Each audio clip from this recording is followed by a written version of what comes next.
Being fit man at 50 is rarer than $1 million. Here's why that matters. There's this unspoken hierarchy nobody talks about. Millionaires? There are roughly 22 million in America alone. Fit men at 50? We're talking endangered species territory. Maybe 2 to 3% qualify. Your joints started lying to you around 42. That dad bod became the socially acceptable surrender. The real flex isn't your watch collection. It's connective tissue that actually connects and hormones that haven't ghosted you yet. Welcome to Alpha Attraction, where we give straight shooting advice on attraction, style, and living well as a man. Now, here's what most grown men never realize.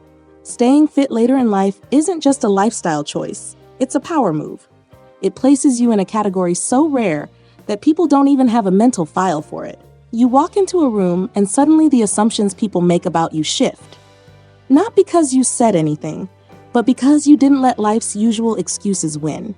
And stay with me, because there's a final bonus insight coming later, something most men go their entire lives without hearing. It's the kind of thing that changes how people register you before you even speak. I'll explain that once we build the foundation. Point 1. The shocking rarity statistics. You're in elite company. Most grown men get this completely wrong. They think being fit later in life is just about showing up at the gym twice a week, moving a few machines around, and calling it discipline. They think health is simply not getting sick, as if the goal is to avoid hospitals rather than outperform the average man who quietly surrendered years ago. And many convince themselves that once career pressure, mortgage weight, family routines, and the familiar drop in daily energy arrive, fitness becomes optional, something to revisit when things calm down, which, of course, they never do. What to do instead? You look at the real numbers, not the feel-good version, the actual version. Only a tiny fraction of men maintain real strength, visible muscle mass, mobility, and cardiovascular power past midlife. Not because it's impossible, but because life offers 100 excuses, and most men take every single one. When you choose not to, you automatically enter a group so small, it might as well require a secret password. Think about it. Tom Cruise isn't running on screen at his age to show off. He's the physical proof that consistency is a superpower. Lenny Kravitz doesn't look carved out of mahogany by accident. That's maintenance, discipline, and identity. Jason Statham? He walks into a room and people assume capability before he even opens his mouth. These men aren't admired simply because they're famous. They're admired because they've kept the one thing most men quietly gave away: physical mastery. And here's the part most men never consider. When you maintain your body while others let go, the world notices immediately. You become a standout without trying. At work, in social circles, or even during casual conversations, people register something different about you. Something they can't always articulate, but they definitely feel. And that effect, that deep psychological response people have when they encounter someone rare, that's where things get even more interesting. Because the rarity itself becomes a form of social currency. And in the next section, we'll break down exactly how that works and why it gives you an advantage you don't even have to speak to claim. Point 2. Social currency effect. How rarity commands respect. Most grown men get this part painfully wrong. They think respect in adulthood is earned only through income, titles, or the size of the house. They assume physical presence stops mattering once responsibilities pile up and everyone around them is too busy to care. And they overlook something subtle but extremely real. People mentally rank others based on vitality. Not youth, vitality. The difference is massive. Youth fades. Vitality signals capability, discipline, decisiveness, and self-respect. What to do instead? Understand that fitness, real fitness, not I walk sometimes, turns into a form of social currency precisely because of how rare it becomes. When you maintain a strong, capable frame, people don't just notice. They subconsciously assign traits to you that you haven't even spoken yet.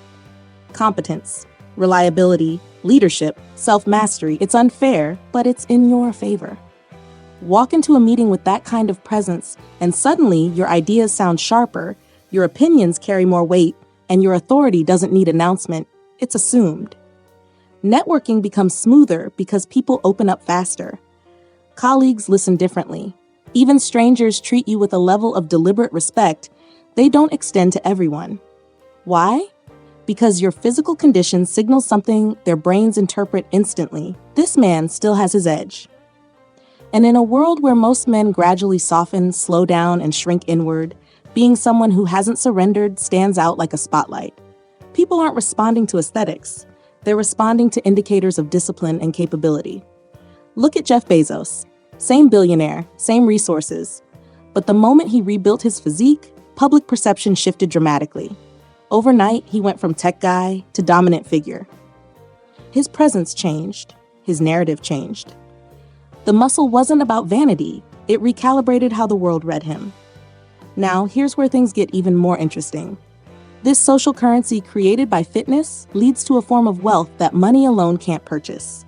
A type of advantage that outperforms brand name suits, luxury cars, or expensive vacations. And in the next point, we're diving straight into that. Because it's the part most men never understand, but yet it transforms everything once you do. Point 3. The wealth without money principle. Most grown men get this completely backwards. They chase financial wealth while their physical capital quietly depreciates in the background. They assume a good income can cover for a neglected body, the way a nice car can distract from an aging driveway. And many convince themselves that physical decline is simply part of the journey, that losing strength, softness creeping in, and energy dipping is just what happens. What to do instead? You shift into understanding something far more valuable, embodied wealth. This is the wealth you carry on you, not in your pockets. It's your energy, your posture, the way you move, the steadiness in your gait, the competence you radiate without introducing yourself. This type of wealth creates a level of influence money can't purchase. A fit man performs better at almost everything. Confidence becomes easier because your body backs you up. Productivity improves because you're not dragging yourself through fatigue. In your relationship, physical vitality strengthens connection, not just romantically, but in how present, grounded, and alert you feel. Socially, people look to you without you trying to lead. Even stress hits differently. A strong body processes pressure faster, steadier, smoother. Look at David Goggins. The respect he commands doesn't come from luxury. It comes from the discipline etched into his body. People listen because his physical presence screams credibility before the words arrive.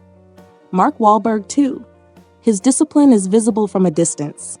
He could walk into a room silently and still project authority. It's not the fame, it's the embodiment. And here's the beautiful part. You don't need a movie career or 1 million followers to access that effect. When a man maintains his physical edge later in life, he radiates something unmistakable: competence. The kind people trust, the kind colleagues lean toward, the kind younger men watch, the kind women respect, the kind that speaks louder than bank statements. Now, if this embodied wealth is so powerful, why is it so rare? Why do so few men manage to maintain it? There's a biological reason, something baked into the human body, that explains why most men slide downhill while a few become outliers. And once you understand it, everything clicks into place. That's coming next. Point 4. The biological decline that makes you an outlier. Most grown men get this wrong in a way that quietly steals years from them. They treat biological decline as destiny. Like the body sends a memo saying we're shutting things down, and the only acceptable response is to nod and sign the paperwork. They assume low energy is inevitable, stiffness is normal, slow recovery is expected, and the softening of the physique is some kind of membership fee for adulthood. And the part that hurts them most? They underestimate how much their own habits accelerate the decline. Not biology, lifestyle. What to do instead? You understand that staying fit later in life instantly makes you an outlier because you're resisting the slope most men slide down without even noticing it. This isn't about perfection. It's about refusing to follow the default settings. Your biology naturally pushes you downhill, but your habits can pull you upward faster than the decline can drag you. Here's the science behind why staying fit puts you in a rare category. Testosterone naturally drops about 1% a year. Not catastrophic, but slow erosion becomes noticeable if you don't counter it. Muscle mass declines unless you stimulate it with resistance training. Your body treats unused muscle like extra luggage and tosses it out. VO2 max, your ability to use oxygen efficiently, drops drastically without deliberate conditioning. That's why simple activities suddenly start feeling like workouts if you haven't trained them. So when a man fights back, when he lifts, moves, conditions, recovers, and keeps his body switched on, he's not doing all right. He's performing at a level most men forget is possible. And people notice. Even if they don't say a word, the quiet admiration is there. Because you're beating odds they privately surrendered to. Look at The Rock. No one needs to be that consistent. No one accidentally ends up like that later in life. He's outside the curve because he deliberately fights biological decline with visible, unapologetic effort. Whether someone is a fan or not, the respect is automatic. And here's where things get even more interesting. There's a psychological effect tied to this, something people feel the second you walk into a room. A phenomenon so powerful it shapes how strangers interpret you in less than a second. That's the bonus point, and it changes everything. Bonus point. The instant recognition phenomenon. Most grown men completely misunderstand how social perception works. They think people only notice clothes, grooming, cars, or confidence tricks. They assume admiration must be earned through years of achievement, long conversations, or by explaining who they are and what they've accomplished. But this is the biggest misconception of all. Because in the real world, especially for men over 40 and 50, the fastest form of social respect comes before you even open your mouth. Here's what happens instead. A fit, energetic, well-conditioned man, later in life, triggers what psychologists call an instant recognition response. A subconscious evaluation that happens in less than a second.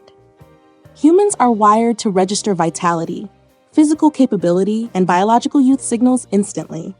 Long before they know your name, your job, your income, or your story, people have already assessed your presence. And when your presence communicates strength, health, discipline, and alertness, the response is immediate. Men greet you with more respect. Women notice you without effort. Younger people defer and respond with admiration. Strangers assume you're capable. Social interactions become smoother because your physique has already introduced you. A simple illustration. Think of someone like Hugh Jackman. He doesn't need to talk for you to instantly perceive capability, vitality, and discipline. The signal is immediate. That's the power most men overlook. Your body becomes your reputation long before you speak. Recap of all points. 1. The rarity statistics place you in elite company. Most men never reach this level, which instantly sets you apart. 2. Social currency transforms fitness into influence. Your body becomes a credibility signal people respond to. 3. Physical presence becomes a form of wealth. Strength, vitality, and capability elevate your value in every room. 4. Beating biological decline makes you an outlier. You represent what most men wish they could maintain. Bonus. Instant recognition changes every social environment. People read your capability before you ever speak. To prove you watch till the end, comment Elite Rarity. Simple, short, and concise. Thank you sincerely for staying to the end. You are the core of this community. If you got value from this video, please like it to support growth and visibility. Subscribe for daily content built for high-level men. And share this video with someone who will benefit from it. Thank you for watching. There's a recommended video on your screen right now. We'll see you back soon.